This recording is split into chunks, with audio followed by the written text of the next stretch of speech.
حضرت سیدنا ابن شماسہ رضی اللہ تعالیٰ عنہ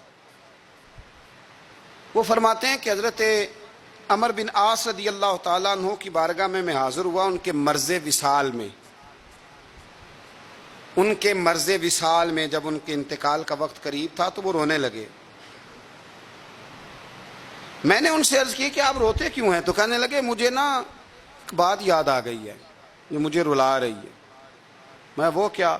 کہنے لگے جب میں اپنے نبی پاک کی بارگاہ میں، مدینے والے محبوب کی بارگاہ میں، رسول رحمت صلی اللہ علیہ وسلم کی بارگاہ میں حاضر ہوا تھا نا بیعت کرنے کی غرض سے، تو میرے دل میں اللہ نے اسلام کی روشنی پیدا کی، میرا دل اللہ نے نرم کیا، کفر کی میل کچیل دور ہوئی، میں حاضر ہوا بیعت کرنے کی غرض سے.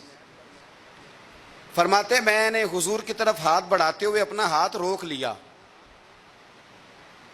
تو نبی کریم علیہ السلام نے فرمایا تم نے ہاتھ کیوں روکا ہے؟ میں نے عرض کی حضور اگر گزارش ہو تو ایک عرض نہ کر لوں. وہ کہا تھا نا پینے کو تو پی لوں گا پر عرض ذرا سی ہے. یا رسول اللہ صلی اللہ علیہ وسلم ایک گزارش نہ کر لوں؟ حضور نے فرمایا کر لو. عرض کی آقا میں آپ کے ہاتھ پر اسلام کی بیعت تو کر رہا ہوں، کلمہ تو پڑھ رہا ہوں، پر میرے گناہوں کی فہرست بھی بڑی لمبی ہے. یا رسول اللہ صلی اللہ علیہ وسلم کیا میں یہ بشارت سن سکتا ہوں کہ کلمہ پڑھوں گا تو اللہ میرے سارے گناہ معاف کر دے گا؟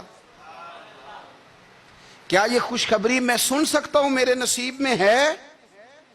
تو کہتے ہیں میں نے تو صرف یہ بات پوچھی تھی، حضور نے 3 باتیں ارشاد فرما دی. محبوب فرمانے لگے عمر بن عاص سنو، جب کوئی کلمہ پڑھ لیتا ہے تو اللہ اس کے پچھلے سارے گناہ معاف کر دیتا ہے، اور جب کوئی دین کے لیے ہجرت کرتا ہے تو اللہ اس کے پچھلے سارے گناہ معاف کر دیتا ہے. اور فرمایا جب کوئی شخص بیت اللہ کا حج کرتا ہے تو اللہ اس کے پچھلے سارے گناہ معاف فرما دیتا ہے، معاف ہو جاتے ہیں گناہ. یہ 3 کام ایسے ہیں، اور بھی بہت ساری رحمتیں ہیں اللہ کی، لیکن اس حدیث میں فرمایا یہ 3 چیزیں ایسی ہیں جو پچھلے سارے گناہوں کو معاف کر